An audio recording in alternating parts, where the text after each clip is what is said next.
आइए हम निकालेंगे उत्पत्ति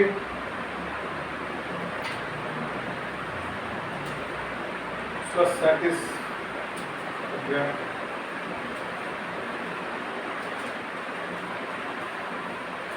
उत्पत्ति 37 अध्याय। यहाँ हम 1 से लेके 11 पद तक पढ़ेंगे। उत्पत्ति 37 अध्याय उसका 1 से लेकर 11 तक। याकूब तो कनान देश में रहता था, जहाँ उसका पिता परदेशी होकर रहा करता था। याकूब के वंश का वृत्तांत यह है, यूसुफ 17 वर्ष का होकर अपने भाइयों के संग टुकड़े में चराता था, और वह लड़का अपने पिता की पत्नी बिल्हा और बिल्हा के पुत्रों के संग रहा करता था, और उनकी बुराइयों का समाचार अपने पिता के पास पहुंचाया करता था। इस्राएल अपने सब पुत्रों से बढ़ के यूसुफ से प्रीति रखता था, क्योंकि वह उसके बुढ़ापे का पुत्र था, और उसने उसके लिए एक रंग बिरंगा अंगरखा बनवाया। परंतु जब उसके भाइयों ने देखा कि हमारा पिता हमसे भाइयों से अधिक उसी से प्रीति रखता है, तब वे उससे बैर करने लगे और उसके साथ ही से बात भी नहीं कर सके। यूसुफ ने एक स्वप्न देखा और अपने भाइयों से उसका वर्णन किया, तब वह उससे और भी द्वेष करने लगे। उसने उनसे कहा, जो स्वप्न में मैंने देखा है उससे सुनो। हम लोग खेत में फूले बांध रहे हैं, और क्या देखता हूँ कि मेरा फूला उठकर सीधा खड़ा हो गया। तब तुम्हारे फूलों ने मेरे फूलों को चारों तरफ से घेर लिया और उसे दंडवत किया। तब उसके भाइयों ने उससे कहा, क्या सचमुच तू हमारे ऊपर राज्य करेगा, या क्या तू सचमुच तुम हम पर प्रभुता करेगा?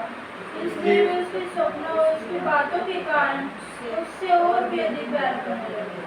फिर उसने एक और स्वप्न देखा और अपने भाइयों से उसका भी यूं वर्णन किया, सुनो, मैंने एक और स्वप्न देखा है कि सूर्य और चंद्रमा और 11 तारे मुझे दंडवत कर रहे हैं।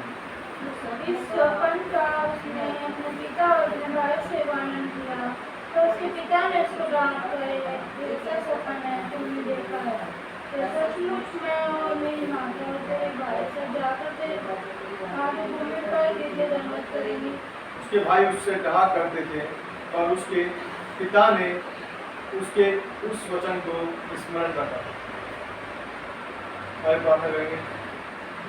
हमारे शब्द क्या हो राधो के राधे प्रभु, आपके जन्म नित्य परमेश्वर आते हैं परमेश्वर, और प्रार्थना करते हैं पूरी जो वचन पढ़ा गया प्रभु जी, आप समझाने के लिए सहायता करें, हमारी बुद्धि को खोले परमेश्वर, कि तेरे वचन को जैसा परमेश्वर आप चाहते हैं परमेश्वर वैसा बता सकें, वैसा हम सुन सकें।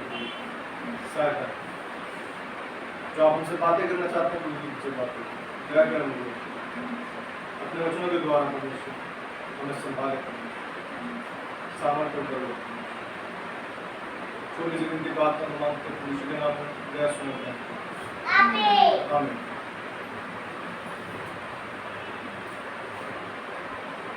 यूसुफ और उसके भाई, इसके हेडिंग में लिखा है यूसुफ और उसके भाई। हम यहाँ देखते हैं यूसुफ के जीवन से परमेश्वर की जो योजना थी, उसने देखा 2 स्वप्न देखे, और दोनों को क्या देखता है, उसे परमेश्वर ने उठाया हुआ। क्या है? उठाया हुआ। वो ऊंचे पर है और बाकी क्या है, उसे दंडवत करने वाले उसके आगे झुक रहे हैं। हम सब जानते हैं यूसुफ के बारे में, हमने बहुत बार पढ़ा है, तो हम देखते हैं और सुनते भी हैं यूसुफ के बारे में। यूसुफ कैसा था और परमेश्वर ने उसके जीवन में कैसे कार्य किया, हमने यहाँ देखा। वो क्या करता था, जो उसके भाई बुराई करते थे वो उसकी बातें जाके उसके पिता को बताता था। वो क्यों बताता था? जब हम देखते हैं यूसुफ के बारे में, तो हम देखते हैं यूसुफ परमेश्वर का भय मानने वाला मनुष्य। और हम देखते हैं अगर हम किसी की बताने जा रहे हैं बात, तो हम क्या सोचते हैं कि चुगली कर रहा है, कि बुराई कर रहा है, हम ये सोचते हैं। लेकिन ये क्या कर रहा है, जाके बता रहा है बात को। क्या बता रहा है कि वो बुराई कर रहे हैं। वो इसलिए नहीं बता रहा कि मेरा नाम होगा या मेरा पिता मुझे बड़ा खुश होगा मुझसे। ये वो इसलिए कर रहा है कि मेरे भाई जो बुराई में है वो क्या है, मेरा पिता इसे आके समझाए बच्चों को कि ये भी उससे फिर जाए, वो उस बुराई से फिर जाए। उसका मकसद ये नहीं, उसे पता है सबसे छोटा हूँ, मेरा पिता मुझसे प्रेम करता है, अच्छी बात है। लेकिन मैं वो चाहता तो वो सोचता मेरे को प्यार करता है मेरा पिता, मुझे क्या जरूरत है मैं इनकी बातें जाके बता के आऊँ दोबारा। लेकिन फिर भी वो क्यों बताता है कि इसलिए कि उसके भाई है और उसके पिता क्या है उन्हें समझा है। जब हमारा परिवार होता है, हमारे बच्चे होते हैं, तो हम भी चाहते हैं कि हमारे परिवार कैसा हो, एक आदर्श हो, तो लोग देखें उसे तो कहें कि हाँ परमेश्वर का प्रेम इनमें दिखता है, परमेश्वर की नम्रता इनमें दिखती है, परमेश्वर का इनमें जो धन है, आत्मिक धन है, वो इनमें दिखता है। वो चाहते हैं, हम ये चाहते हैं। अगर आप यूसुफ देखें तो यहाँ यूसुफ के जीवन में हम सब कुछ जानते हैं कि किस तरह से क्या क्या होता है।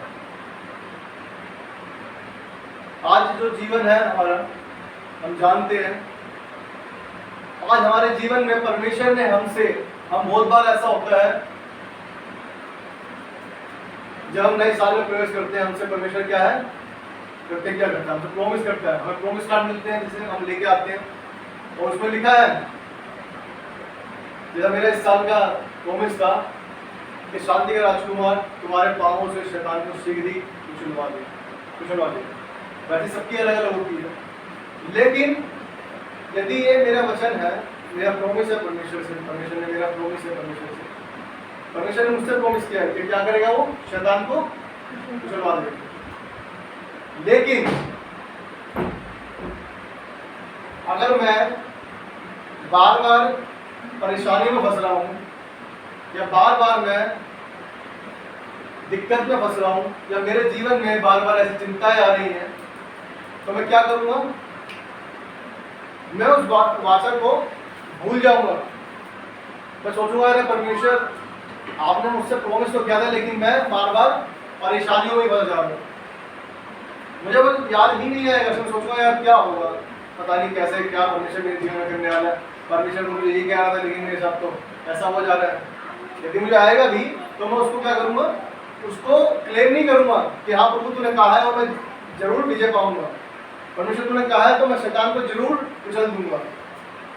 लेकिन हम क्या करेंगे, अरे परमेश्वर मेरे साथ तो गलती होता जा रहा है, मेरा ठीक होना था, ये क्या होता जा रहा है, मेरे जीवन में कुछ अच्छा होता ही नहीं है, अच्छा हो ही नहीं रहा। आपने तो इस साल मुझसे ये कहा था, या परमेश्वर किसी से वचनों के द्वारा बातें करता है, और परमेश्वर का वचन मुझसे बात करता है तो खुश हो जाते हैं, सामर्थ पाते हैं। लेकिन फिर उस समय में जब उनके सामने दिक्कतें आती हैं तो क्या होते हैं, वो हिल जाते हैं। फिर वो क्या करते हैं कि नहीं पता नहीं क्या होगा कब होगा। कोई पूछता है कि भाई क्या चल रहा है, जीवन में सही चल रहा है, हाँ सही चल रहा है, पता नहीं कब लाके ठीक होगा, ऐसे चलता रहता है। तो हमारे की जो एक आशा है वो क्या होती है, मरी सी हो जाती है, मरी सी हो जाती है। हम भूल जाते हैं परमेश्वर ने यदि हमसे कहा है ये होगा तो वो क्या है, होगा। यदि परमेश्वर ने कह दिया कि तू विजय पाएगा तो दुनिया की कोई ताकत नहीं रोक सकती उस विजय पाने से, यदि हम परमेश्वर के लिए विश्वास होते हैं, यदि हम परमेश्वर के साथ उस आदर भक्ति के साथ, डर भय के साथ चलते हैं। क्या परमेश्वर अपने वादों से मुकरता है? क्या परमेश्वर हमें यूं ही छोड़ देता है? परमेश्वर कहता है, परमेश्वर कहता है कि मैं तुझे कभी ना छोड़ूंगा, कभी ना त्यागूंगा। जब उसने इतनी बात कह दी तो मुझे सच में ये वचन जो है बहुत ही प्यारा वचन है। कहता है कि मैं तुझे कभी ना छोड़ूंगा, कभी ना त्यागूंगा। ये कंडीशन क्या है, हमें भी उस पर विश्वास रखना है, हमारे पास जो भी है उस पर संतोष रखना है। उस पर हमें रखना है कि हाँ जो है परमेश्वर, जो मेरे साथ हो रहा है और जो होगा वो तेरी ओर से होगा, और जो भी होगा वो क्या होगा, अद्भुत होगा, वो बहुत अच्छा होगा। परमेश्वर मेरी सोचने से, मेरी सामर्थ्य से, मेरी सब जो मैं कर सकता हूँ उस सबसे परे करने वाला तू है परमेश्वर। जब हम ऐसा चलते हैं तो परमेश्वर हमारे लिए क्या करता है, जो उसने हमसे वाचा बांधी है, जो उसने हमसे कहा है वो करता है, क्योंकि वो देखता है ये अपने विश्वास से हटा नहीं। वो देखता है कि मेरा बच्चा, जो मैंने इससे कहा था, इसने सब कुछ सोचते हुए भी, इसके ऊपर इतने लोग गालियां बक रहे हैं, लेकिन फिर भी ये अपने मुंह से गाली नहीं निकाल रहा कि कहीं मेरे विरोध में पाप ना करे। सब इसे चाटा तो मार रहे हैं, लेकिन ये तो चाटे को खा रहा है, लेकिन पलट के हाथ नहीं उठा रहा। ये कोई भी ऐसा काम नहीं कर रहा जो मुझे अप्रसन्न करे। तो परमेश्वर की उपस्थिति को जानकर परमेश्वर के हिसाब से चलता है। क्या चलता है? परमेश्वर के हिसाब से, कि हाँ परमेश्वर मेरे साथ में। यदि हम में से हर एक ये इंसान सोच ले कि परमेश्वर मेरे साथ ही खड़ा है, तो शायद हम पाप करना छोड़ दें। क्यों छोड़ देंगे? क्योंकि जब हम गाली बकरे होते हैं तो हम भूल जाते हैं हमारे साथ में परमेश्वर है या नहीं है, क्योंकि हम सिर्फ उस टाइम बिल्कुल हम अपने आप में होते हैं कि हम जो है वो है। यदि कोई हमें मार रहा है तो हम भी उसे मारने के लिए तैयार हो जाते हैं, क्योंकि हम भूल जाते हैं हमारे साथ हमारा युद्ध लड़ने के लिए हमारा परमेश्वर यह होगा। हम क्या है, भूल जाते हैं। हमने यूसुफ को देखा, उसको दो सोबन दिखे, दोनों सोबन में क्या दिखता है कि उसके जो भाई है उसके सामने दंडवत कर रहे हैं कूले के रूप में, और दूसरे सोबन में दिखता है कि सारे के सारे क्या है, उसे सूर्य और चंद्रमा और ग्यारह दंडवत कर रहे हैं, उसके माता पिता भी उसके अंदर।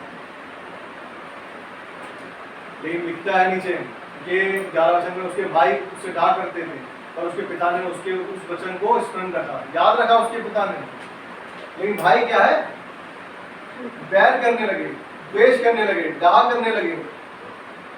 ये किसका कार्य है? शैतान का, कि वो डालता है ऐसा। हम भी जब बहुत बार होते हैं तो हमारे पास अगर हमसे कोई प्रेम करता है, अगर कोई हमें कोई प्रशंसा करता है हमारी, तो बहुत से लोग ऐसे होते हैं जो हम इन चीजों से चिढ़ते हैं।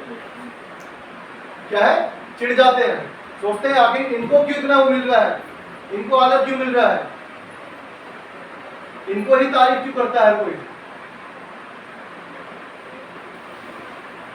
ये हम अपनी लाइफ में देखते हैं कि जब हमारी कोई तारीफ करता है तो कोई ना कोई जरूर चल रहा होता है। वो क्यों चल रहा होता है? क्योंकि उसके अंदर वो क्वालिटी नहीं होती कि वो उस चीज को पा सके, क्योंकि वो कोशिश ही नहीं करना चाहते परमेश्वर के। परमेश्वर तो चाहता है, वो तो बाहें खोल के खड़ा है कि तू मेरे पास आ, पूरे मन से आ, पूरे दिल से आ, पूरे तन से आ, लेकिन खोल के आते ही नहीं। तो परमेश्वर तुम्हें ऊंचा कैसे करेगा? घमंड से चढ़ी हुई आंखें परमेश्वर को नहीं भाती। घमंड से चढ़ी हुई आंखें क्या है? जब हम परमेश्वर को पीछे छोड़कर अपने आप में रहते हैं। घमंड से चढ़ी हुई आंखें, चाहे वो धन का हो, चाहे वो तन का हो, चाहे रूप का हो, चाहे खाने पीने का हो, चाहे वो एक ऊंचे पद का हो, किसी तरह से भी घमंड से चढ़ी हुई आंखें। क्यों चढ़ी हुई आंखें? क्योंकि हमें लगता है ये हमारे पास है और इसके पास नहीं है, तो इसलिए हम क्या सोचते हैं, हम बहुत ज्यादा क्वालिटी है हमारे पास। लेकिन परमेश्वर की दृष्टि में वो कुछ भी नहीं, तुच्छ है।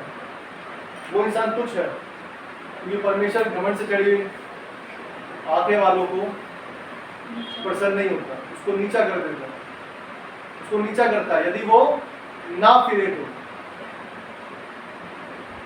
कभी पौलुस भी अपने जो आज उसके भाई बहन जो विश्वासी लोग हैं उनके साथ उनको संभालने के लिए साथ चलता है। वो किसी समय पर क्या करता था, उन्हें मारता था।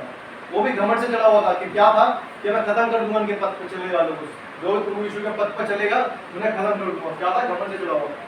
एक गुरु ने उससे बात की कि तुम मुझे क्यों सताता है। आज बहुत से लोग ऐसे अगेंस्ट हैं जो लोग परमेश्वर के वचनों को फैलने देना नहीं चाहते। वो जानते हैं परमेश्वर के वचन को, क्योंकि परमेश्वर नहीं चाहता कि कोई भी नाश हो, इसलिए हर एक के पास वचन पहुंचेगा। जब तक वचन नहीं पहुंचेगा जब तक परमेश्वर का आना सुनिश्चित ना होगा, क्योंकि वो ये ना कह सके क्या मेरे पास तो वचन ही नहीं पहुंचा। सबके पास वचन पहुंचा, जो सताते हैं उनके पास भी है, वो भी जानते हैं कि परमेश्वर कौन है, परमेश्वर की योजना क्या है, कि वो चाहता है कि हम पाप से फिरें। लेकिन जो दुष्ट है वो किस लिए बनाया गया है कि विपत्ति को भोगे। दुष्ट बना ही इसलिए है कि वो विपत्ति हो गई। वचन को भी देख लेते हैं, नीति वचन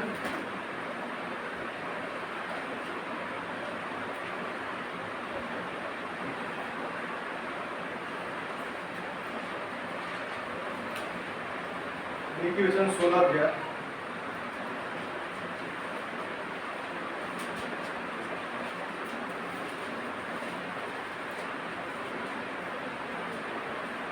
और उसका चौथा पद कोई भी पढ़े। नीति वचन 16:4। यहोवा ने सब वस्तुएं विशेष उद्देश्य के लिए बनाई है, वरन दुष्ट को भी विपत्ति भोगनी है। वरन दुष्ट को भी विपत्ति भोगने के लिए बनाया है, विशेष उद्देश्य के लिए बनाई है। हम ये नहीं कह सकते परमेश्वर ये तूने क्यों बनाया, ये काम का नहीं था, ये नहीं था। हम जानते हैं परमेश्वर ने पात्र के विषय में बताया कि क्या है, आदर के पात्र और अनादर के पात्र। तो क्या है, कहने का मतलब ये है कि परमेश्वर ने हर एक वस्तु विशेष उद्देश्य के लिए बनाई है, उसका कोई ना कोई उद्देश्य है। यदि आपके जीवन में कोई चिंता है, परेशानी है, तो वो भी किसके लिए है, किसी उद्देश्य के लिए। जो परमेश्वर चाहता है कि आप वो पाए जिसके लिए परमेश्वर ने आपसे वाचा मांगी। हम देखते हैं मिस्र से जब इजरायली निकाले गए तो क्या है, जो जाने थे वो नहीं पहुंच पाए। क्यों नहीं पहुंच पाए, परमेश्वर चाहता था पहुंचे, लेकिन हमारी कुड़कुड़ाहट में क्या है, उन्हें जाने नहीं दिया। परमेश्वर अपने जो वाचा बांधी है उसके लिए पूरा करने के लिए हमेशा तत्पर। वो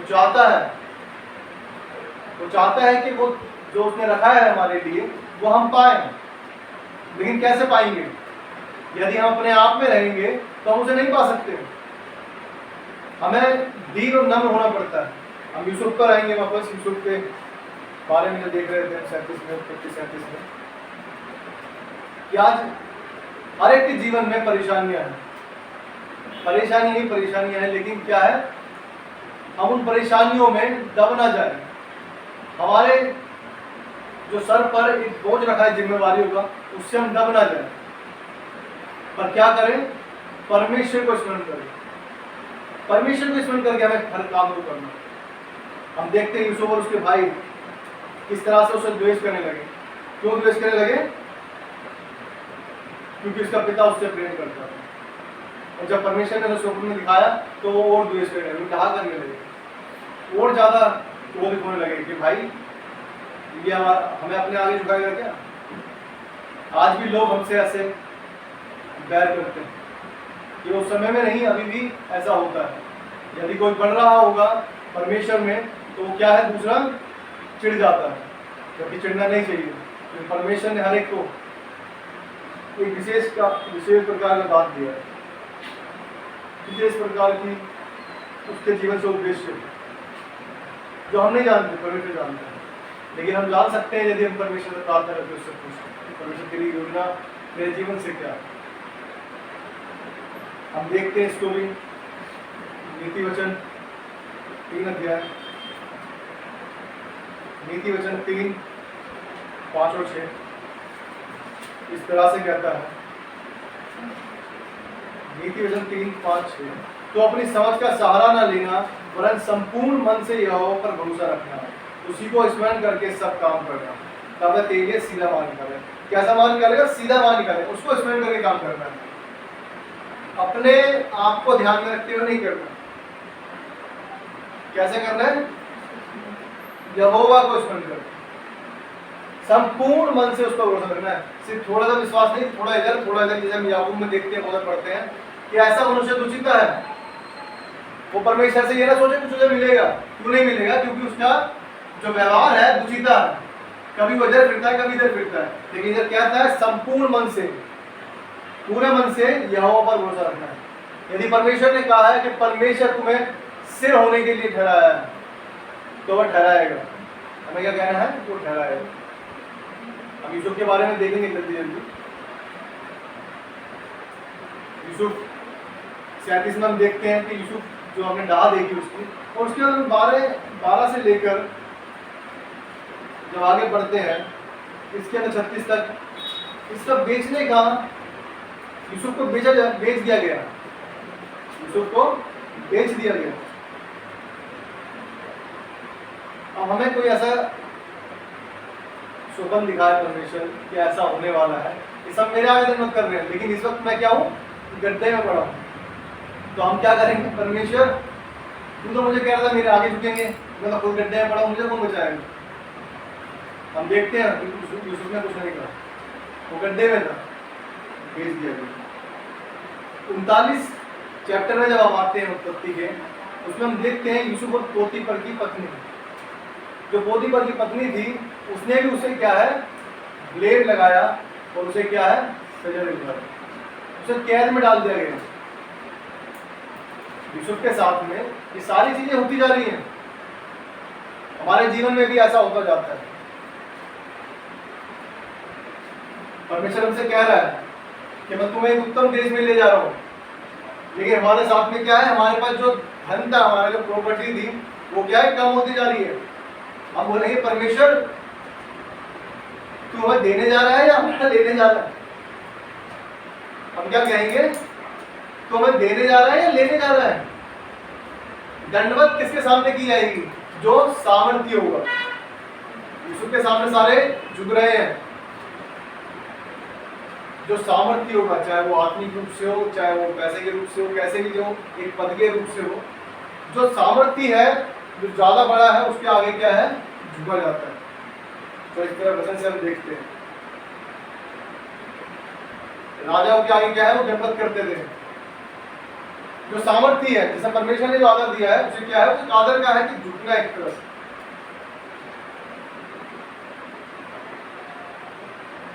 इधर हम देखते हैं कि मैंने क्या कहा कि यदि हम देने वाला परमेश्वर है हमें और हमसे लिया जाता है, जैसा कि यूसुफ कभी अपने घर में रह रहा था, तो उसे गड्ढे में डाल दिया गया, फिर उसे पोतीफर की पत्नी ने उस पर ब्लेम करके उसे कैद में डलवा दिया। तो हमें क्या दिख रहा है? मैं बढ़ रहा हूं या घटता जा रहा हूं?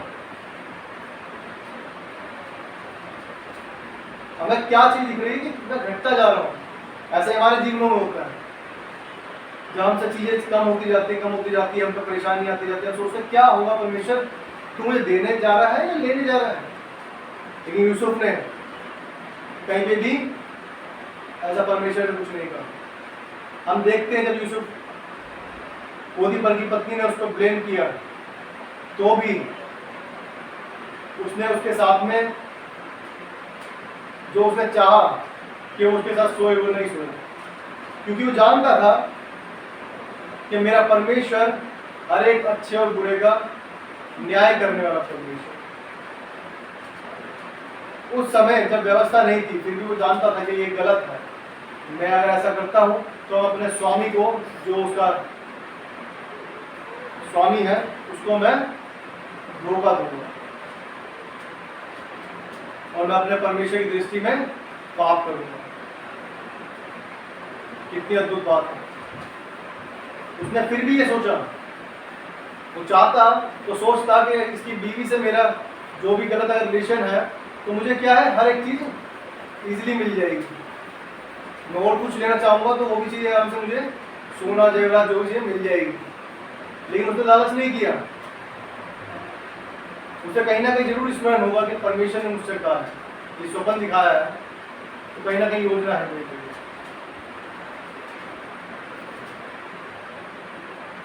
क्या लिखा? 17 वर्ष का होकर यूसुफ 17 वर्ष का अपने भाइयों के संग भेड़ बकरियों को चराता था। वो 17 वर्ष का था। 17 वर्ष का बच्चा इतना छोटा नहीं होता कि वो ना समझ सके। परमेश्वर ने उसको अपना भेद प्रकट किया। उसके बाद 40 अध्याय में हम देखते हैं यूसुफ की स्टोरी को कि उन दोनों कैदियों को क्या है, स्वप्नों का अर्थ बताता है। अर्थ बताना हर किसी के पास नहीं होता। परमेश्वर ने उसे ज्ञान दिया कि क्या करे, वो स्वप्न का अर्थ बताए। अब वो अच्छा है या बुरा है उसका अर्थ वो अलग बात है, लेकिन परमेश्वर स्वप्नों का अर्थ बताने के लिए उसको उसकी बुद्धियों को खोलता है। जैसे डैनियल के बारे में देखते, डैनियल की बुद्धियों खोला राजा के स्वप्न को। यह हमारी ओर से नहीं कि हम स्वप्न को देखें और अपने हिसाब से सेट करके बता दें कि हाँ जी ऐसा देखा है तो ये ठीक है, जी ऐसा होगा। लेकिन क्या है स्वप्न का अर्थ बताना? परमेश्वर बुद्धि खोलता है, क्योंकि स्वप्न जो दिखता है वो असलियत में क्या है और स्वप्न में क्या है वो परमेश्वर ही बता सकता है कि उसका मतलब क्या है। एक एक बात का अर्थ परमेश्वर हमें बताता है। हम देखते हैं यूसुफ को क्या करा उसने। यूसुफ ने अर्थ बताया हमको, वो कह दिया। अब आप देखते हैं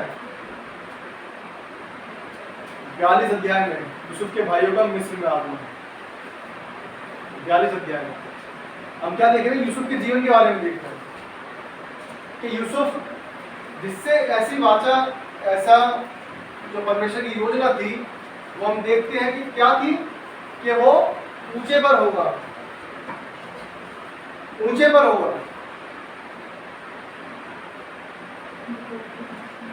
जो भाई उसे गड्ढे में फेंक के चले गए थे, जो गड्ढे में फेंक के चले गए थे, क्या है आज मिस्र में आ रहे हैं। लेकिन इससे पहले 41 अध्याय में, उत्पत्ति 41 अध्याय में क्या लिखा है? जब 37 पद में देखते हैं, ये बात फिरौन और उसके सारे कर्मचारी को अच्छी लगी, इसलिए फिरौन ने अपने कर्मचारियों से कहा, क्या हम ऐसा पुरुष जैसा ये है जिसमें परमेश्वर का आत्मा रहता है मिल सकता है? फिर फिरौन ने यूसुफ से कहा, परमेश्वर ने जो तुझे इतना ज्ञान दिया है कि तेरे तुल्य कोई समझदार और बुद्धिमान नहीं, इस कारण तू मेरे घर का अधिकारी होगा और तेरी आज्ञा के अनुसार मेरी सारी प्रजा चलेगी। केवल राजगद्दी के विषय में मैं तुझसे बड़ा ठहरेगा। हेडिंग में लिखा है यूसुफ का प्रधानमंत्री बनाया जाना। क्या है?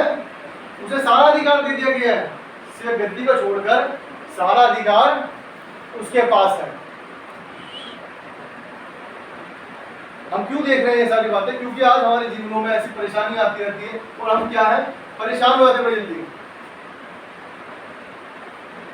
कि परमेश्वर इतने दिन हो गए, इतने साल हो गए, कि हो क्यों नहीं रहा। यूसुफ 17 वर्ष का था, उसके बाद से जब वो गड्ढे में गया, उसका प्रधानमंत्री बनाया जाना, उस पर इतने पोतीफर की पत्नी ने ब्लेम किया, वो कैद में रहा, इतनी सारी चीजें उसके साथ हुई। वो चाहता तो कह सकता था कि परमेश्वर मैं सही हूं तेरी दृष्टि में, फिर भी क्या हूं, ये सारी सजाएं क्यों पा रहा हूं मैं? कभी मैं गड्ढे में फिर रहा हूं, कभी मैं मुझे ब्लेम करके कैद में डाल दिया गया, कभी जेल खाने का खाना खा रहा हूं। लेकिन नहीं, वो परमेश्वर की दृष्टि में कोई पाप नहीं करना चाहता। वो उसने अपने दिमाग का सहारा नहीं लिया, जैसे हमने नीति वचन 3:5-6 में देखा, उसने अपनी समझ का सहारा नहीं लिया, वो चलता रहा जैसा परमेश्वर ने उसे कहा। परमेश्वर को उपस्थित अपने साथ में जानकर वो चलता रहा। और हम 41 में देखा प्रधानमंत्री बना दिया। और 42 अध्याय में देखते हैं उसके भाई जो उसे फेंक कर गए थे, वो आज क्या है, उसके उस देश में आए हैं जहां पर वो क्या है, प्रधानमंत्री। आज इनडायरेक्टली वे में जब हम देखते हैं क्या करता है वो क्यों आए हैं मिस्र देश में? क्योंकि अकाल पड़ा है सारी। परमेश्वर ने जो कहा है वो पूरा होके रहेगा।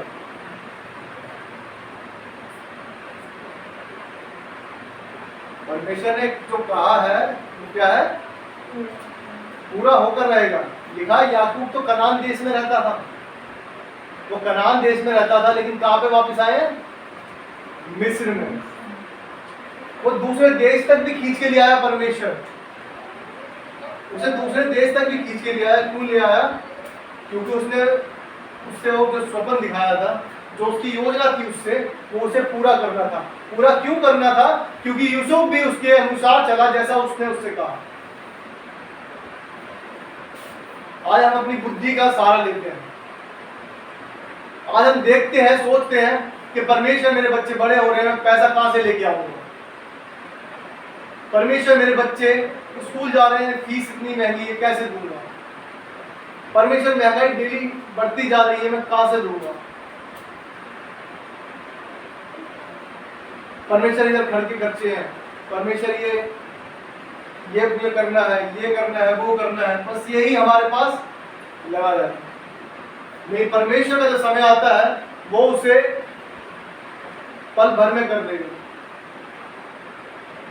जब वो समय आएगा, जो पीछे समय गया, जितना हमने काटा वो समय नहीं है, लेकिन जो उसने समय जो उसने दिया है, जब उसका समय आता है वो उसे पल भर में पूरा कर देता है, जो उसने समय ठहराया है।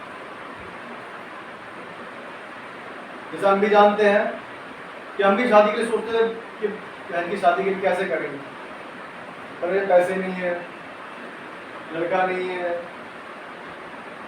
लेकिन जब परमेश्वर ने समय ठहराया तो उसे सब कुछ इंतजाम कर दिया। हमें पता भी नहीं चला, जहां से उम्मीद नहीं थी वहां से भी क्या है, सब कुछ हो गया। और जो हमने सोचा नहीं था वैसा परमेश्वर ने किया। क्यों किया? क्योंकि हम जानते हैं कि हम सिद्ध नहीं, हम उतने अच्छे नहीं जितने अच्छे होने चाहिए, लेकिन फिर भी हम परमेश्वर का डर न मानते हैं कि परमेश्वर हमारे जीवन से तेरे नाम को अनादर ना हो। जब भी मिले तो तेरे नाम को महिमा मिले। जब हम परमेश्वर को आदर देना जानते हैं तो परमेश्वर हमारा भी कहीं पे निरादर होने नहीं देगा, क्योंकि परमेश्वर हमसे प्रेम करता है, और जिससे हम प्रेम करते हैं हम चाहते हैं उसकी हर एक बात पूरी कर सकें, हम उसे हर एक वो चीज दे सकें जो वो चाहता है। यदि आज हम अपने बच्चों को प्रेम करते हैं तो हम चाहते हैं कि उसे हर एक चीज दे सकें। हम देखते हैं बहुत बार कि बहुत से माँ बाप ऐसे हैं जिनकी सैलरी जितनी उतनी नहीं होगी जितना वो अपने बच्चे को वो जो चीज मांगते हैं वो दे सकें, लेकिन फिर भी क्या है, वो किसी ना किसी तरह करके अपने बच्चे की ख्वाहिश पूरी करते हैं कि हमारी नहीं हुई लेकिन बच्चों की हो। हर एक माँ बाप की इच्छा यही रहती है। हर एक माँ बाप क्या करता है, अपनी इच्छा मार लेता है लेकिन अपने बच्चों की पूरी करता है। क्यों करता है? क्योंकि वो उससे प्रेम करता है। और हमारा पिता जो स्वर्गीय पिता है वो तो हमसे कितना प्रेम करता है जानते हैं। यूहन्ना 3:16 हमेशा बताता है, गोल्डन वर्ड जो हर एक इंसान जो विश्वासी है उसे वो हमेशा याद रहेगा कि परमेश्वर ने हमसे जगत से कैसा प्रेम किया, हमसे, क्योंकि परमेश्वर ने जगत से ऐसा प्रेम किया कि उसने अपना इकलौता पुत्र दिया ताकि जो कुछ विश्वास करेगा नाश ना हो। हम देखते हैं यूसुफ को, यूसुफ ने भी कुछ गलत नहीं किया, तो परेशानी में गया, लेकिन उसने क्या है, परमेश्वर को शर्मिंदा नहीं किया। यदि उसे गड्ढे में डाल दिया गया था, उसे बेच दिया गया था, यदि वो किसी तरह से भाड़ा बना उनके भाग जाता वहां से, तो क्या कहलाता? तो भगोड़ा कहलाता कि वहां से भाग गया। लेकिन उसने परमेश्वर की योजना को क्या है, स्मरण रखा। वो अगर उसके साथ पोतीफर की पत्नी के साथ गलत करता तो क्या है, परमेश्वर का अपराधी करता, व्यभिचारी ठहरता, लेकिन उसने नहीं किया। कोई भी काम उसने ऐसा नहीं किया जिससे परमेश्वर को अनादर सहना पड़े, परमेश्वर को शर्मिंदा होना पड़े। पर उसने वो हर एक कार्य किया जो परमेश्वर को अच्छा लगता है। हम देखते हैं किस तरह जब उसके भाई आए और उसने उनको भोजन वस्तुएं दी। क्यों दी भोजन वस्तु? क्योंकि अकाल पड़ा। लेकिन परमेश्वर जब जिसके साथ रहता है वो उसे बुद्धि देता है। कितनी अच्छी बुद्धि थी, उसको पता था कि अकाल पड़ने वाला है, उसने क्या है, भंडार गिरे इकट्ठा कर लिया ना, तो उसे पता है ऐसा होने वाला है। तो हर एक की वस्तु क्या है, जब उसने खाने की वस्तु दी और उसके साथ में क्या उसका एक वस्तु ले ली, इससे क्या हुआ, राजा के पास सब कुछ बढ़ गया। राजा के पास सब कुछ आ गया। कि मतलब परमेश्वर ने कितनी अच्छी तरीके से, जिससे परमेश्वर प्रेम करता है, जिससे परमेश्वर चाहता है, उसकी योजना है, उससे किस तरह से कार्य करवाना। उसने तो बुद्धि दी कि उसने किस तरह से उस अकाल के समय में भी भोजन वस्तु को बटोर रखा, और उस समय में जब जरूरत पड़ी लोगों को तो उनके सामानों को दिए। अब जब सोना चांदी सब उनके पास चला जाएगा तो अमीर कौन होगा? वही होंगे ना। सिर्फ गद्दी को छोड़कर सारा अधिकार किसके पास था? यूसुफ के पास। आज सारे भाई उसके पास आ गए, सिर्फ अनाज लेने झुक गए ना। क्यों झुक गए? क्योंकि उसने विश्वास रखा। तो परमेश्वर के साथ विश्वास योग्य रहा। हम देखते हैं नीति वचन 16 अध्याय,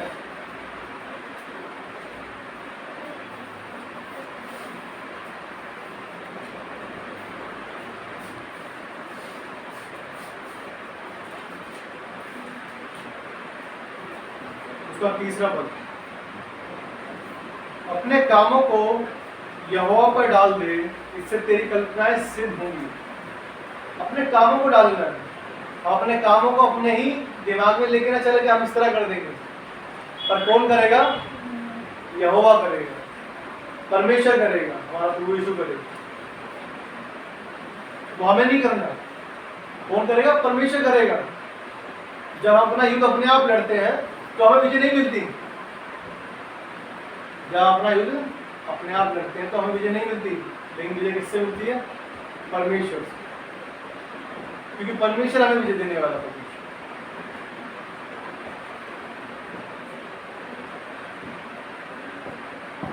इसका 9 भी पढ़ेंगे। मनुष्य मन में अपने मार्ग पर विचार करता है, परंतु यहोवा ही उसके पैरों को स्थिर करता है। कौन स्थिर कर रहा है? यहोवा उसके पैरों को स्थिर कर रहा है। हम तो सोचते रहते हैं ये कर लेंगे वो कर लेंगे, बहुत बार हम सोचते हैं कि ऐसा क्यों नहीं हुआ, मेरे पास इतना कुछ था फिर भी मैं इतना कर सकता था, या मैं ऐसा कर लूं या वैसा कर लूं, लेकिन फिर भी नहीं हो रहा। क्यों नहीं हो रहा? क्योंकि जब परमेश्वर ही हमसे उसकी योजना कुछ और है तो फिर हमसे कैसे हो जाएगा? हम अपना चलना कैसे समझ लें? ये उनके लिए बात है जो परमेश्वर से प्रेम करते हैं, क्योंकि परमेश्वर उन्हें उस स्थान पे ले जाना चाहता है जहां परमेश्वर चाहता है। वो हमें उधर नहीं ले जाना चाहता जहां हम जाना चाहते हैं, पर जहां परमेश्वर चाहता है। कहां चाहता है परमेश्वर? जहां पर आनंद ही आनंद। हम बुड़बुड़ाए ना कि हम उस देश से वंचित हो गए जिसमें परमेश्वर ने वरदान दिया। हम उस वाचाओं से जो परमेश्वर ने बांधी है दूर ना हो जाए। कहते प्यारी बात है कि परमेश्वर कहता है कि अपनी कल्पनाओं के मुझ पर डाल दो।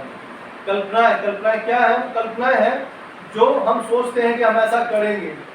कल्पनाएं वो अगर हम ऐसी चीजें सोचते हैं जो इम्पॉसिबल होती है, लेकिन परमेश्वर इम्पॉसिबल को पॉसिबल करने वाला परमेश्वर।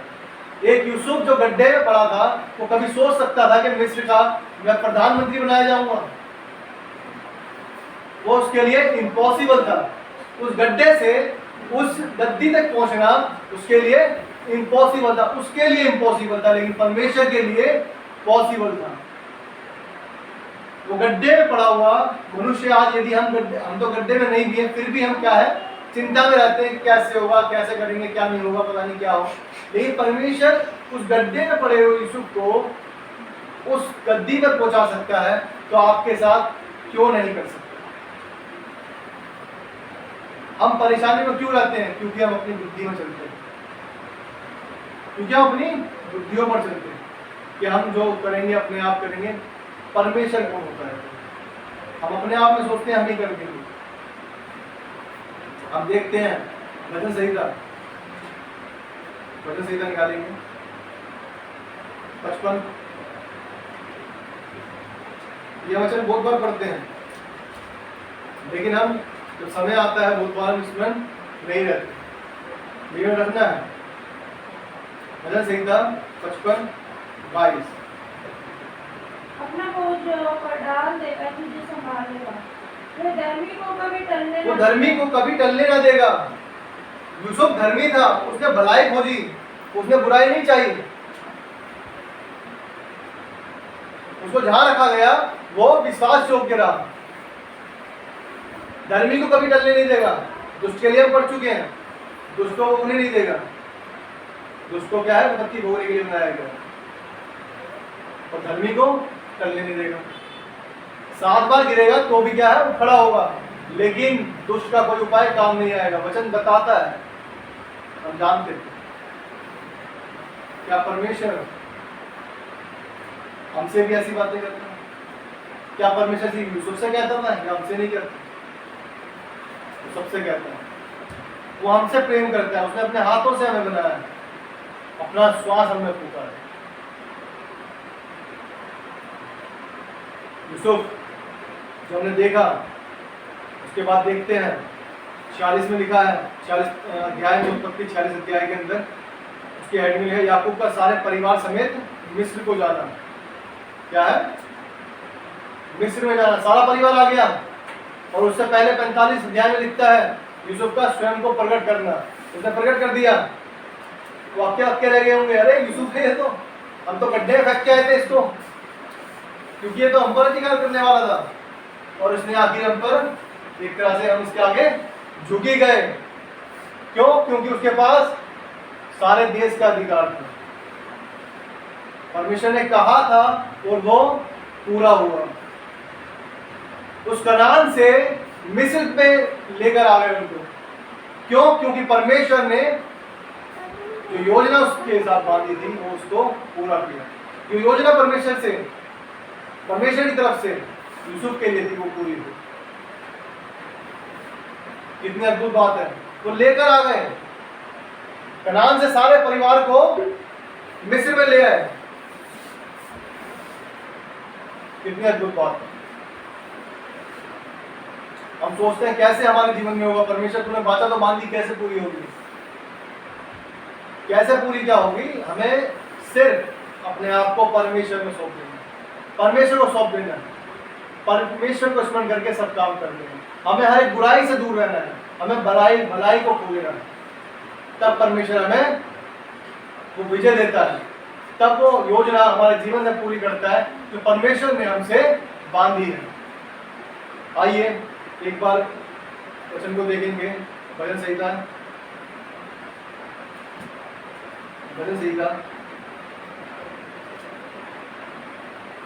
56 अध्याय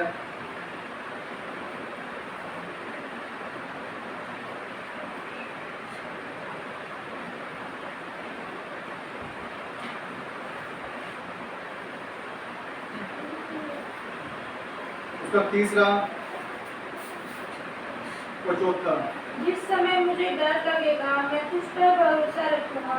परमेश्वर की सहायता से मैं उसके वचन की प्रशंसा करूंगा।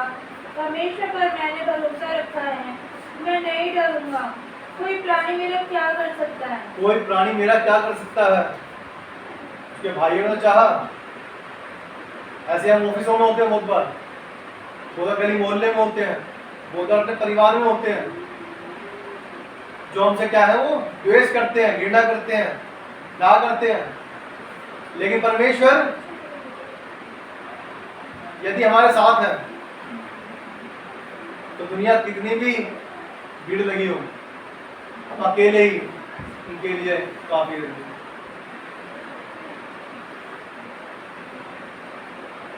वो कह रहा है जिस समय मुझे डर लगेगा मैं तुझ पर भरोसा रखूंगा। यूसुफ गड्ढे में जरूर उसे डर लगा होगा, लेकिन उसने क्या कहा होगा, प्रभु तू मुझे बचा। हम सोच सकते हैं, हम ये सिर्फ एक अंदाजा लगा सकते हैं कि सच में जब वो गड्ढे में होगा तो उसने जरूर बोला होगा, अपने भाई से बोला होगा मुझे वो बाहर निकाल दो, और जरूर कहा होगा। और जब वो चले गए होंगे उसने जरूर कहा होगा परमेश्वर मुझे बचा। तो भाई दिखते हैं तो वो बोलेगा कि भाई बचा लो, लेकिन उसके बाद क्या कहा होगा कि परमेश्वर मुझे बचा।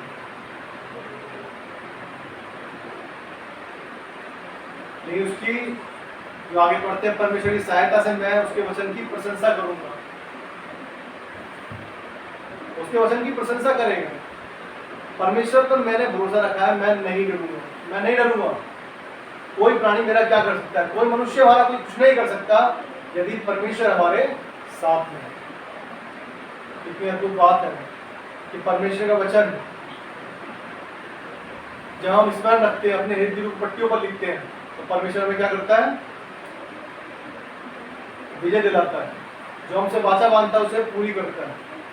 हम देखते हैं किस तरह से यूसुफ के स्वप्नों का जो परमेश्वर ने उससे कहा, और उसके भाई, उसका पूरा परिवार क्या है, उसके पास आया। इसलिए आया, आने के लिए कि हमें अन्न वस्तु दे दे, कि हम क्या है, भूखे न रहे। झुकना पड़ेगा, ये तो झुकना ही है, अपनी जान ना चली जाए। अब क्या है, झुकना पड़ा उनको। और जब उसने प्रकट किया कि परमेश्वर ने जो कहा था, तो सीरियसली वो भौचक्के लगे होंगे कि क्या हो गया, ये तो परमेश्वर ने जो कहा था इसके साथ पूरा हो गया। इसलिए हमें आज चाहे हमारे साथ चिंता है, परेशानी है, कुछ भी क्यों ना हो, हमें ये नहीं सोचना कि हम कैसे करेंगे या कैसे होगा, परमेश्वर करेगा। यदि परमेश्वर ने कहा है कि जवान सिंहों को घटी होती है, परंतु मेरे खोजियों को, परमेश्वर के खोजियों को किसी बड़ी वस्तु की घटी नहीं होगी। अगर कहा है तो नहीं होगी। और हम देखते हैं, हमने कोई भिखारी प्रभु के नाम से मांगते नहीं देखे। क्यों नहीं देखा होगा? क्योंकि परमेश्वर का जो जन है, परमेश्वर चाहे वो जन, उसका जन जंगल में क्यों ना हो, वो उससे वहां पे भी खाना खिलाएगा। जहाँ कुछ नहीं है वो उनसे भी खिलाएगा, क्योंकि परमेश्वर महान परमेश्वर। आइए हम धन्यवाद करें परमेश्वर को कि परमेश्वर ने हमें अब तक संभाला, और हमेशा अपनी योजना के तहत परमेश्वर ने हमें रख रखा है कि हम उसके लिए फल लेके आने वाले।